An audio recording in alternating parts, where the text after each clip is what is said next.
Hi everyone, in front of me I've got OPPO A5x and let me share with you how to change the system language on this device.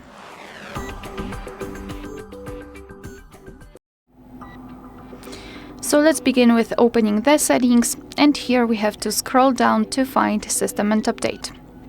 Then let's tap on Language and Region and tap on Edit. So here we've been transferred to the full list of available languages from which we can choose. So just find yours and then tap on this plus icon next to it. So I'll pick Turkish.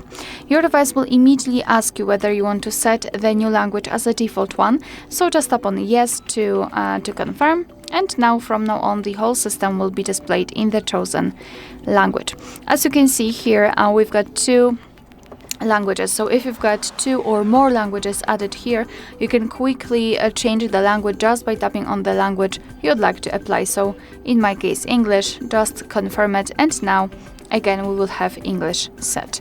You can also remove the languages from this list. Just tap on Edit, and here in this section just tap on this minus icon next to the language you'd like to remove, and we've got only one language applied. Alright, so that will be all. Thank you so much for watching. Please hit the subscribe button and leave the thumbs up.